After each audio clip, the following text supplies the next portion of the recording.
To test the rolling boulder hypothesis, we focus on notionally difficult morphology. In other words, the kind of morphology that is difficult to explain by the model of rolling, sliding, bouncing boulders. The first of these is the question of how the northern family of grooves were produced. The model is a complete system of gravitation. In other words, Phobos is not just a mathematical equation. This is a three-dimensional model where Phobos, with its mass properties, is inserted into orbit around Mars with its mass properties, gravitation and so forth. And the orbital period of Phobos is established by the fact that it is in orbit around an object, around Mars. So it behaves as though it's in orbit, and anything in the vicinity of Phobos behaves as though it is in orbit around Mars, and if it gets close enough to Phobos, the gravitation of Phobos comes into play. We also take into consideration the rotational period of Phobos, because Phobos is tidally locked, but we also consider that the Stickney impact, the Stickney Crater impact, would have desynchronized the tidal lock and increased the rotation of Phobos. And that is also in the model. The motion of boulders is considered, both their mass properties, and because they have mass properties, they're affected by the gravitational field of Mars and the gravitational field of Phobos. So it is a complete system. If you do not model as a complete system, if you leave any of these pieces out, the motion of the boulders will be inconsistent with the system that's actually in place in space around Mars.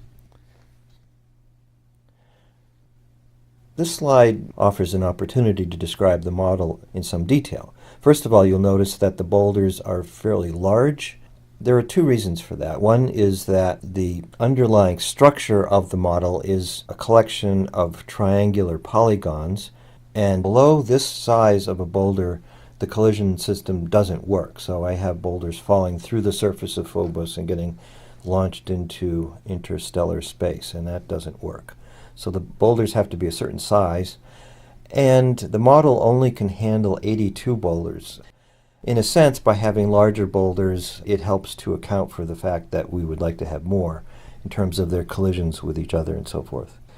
When you see videos, the motion of the boulders is on the order of 400 to 500, 600 times faster than would happen in nature. And if we play these videos at real time, the event as it happens at real time, the motion would be imperceptible. Test 1 tests the northern family of grooves. And the contraindication is the observation that these grooves do not seem to be radially associated with Stickney. You would assume that if you have ejecta coming out of Stickney and that's tracing a pattern of groove tracks away from Stickney, that the pattern should radiate from Stickney. And the majority of the northern family grooves do not radiate from Stickney at all. In fact, they seem to just come straight over the northern hemisphere with no relationship to Stickney at all. So to test the hypothesis, what we do is we inject boulders into the system as though they were produced by Stickney Crater with an exit velocity of 3 to 6 meters per second. There's some randomization to ensure that we're not just designing one thing to happen. We're essentially piling these boulders into Stickney Crater, shoving them out and constraining their initial velocities and letting the model play out. We'll start the video, and you see the boulders exiting Stickney Crater, rolling, some of them flying off into space, some of them engaging the surface of Phobos. You see a large number traveling to the east of Stickney Crater, and some coming over the northern hemisphere. Now, because these boulders are so large, they would tend to collide in this model, but in reality, they would mostly pass each other. The ones traveling through the southern hemisphere wrap across the northern hemisphere, as we see near the end of the video.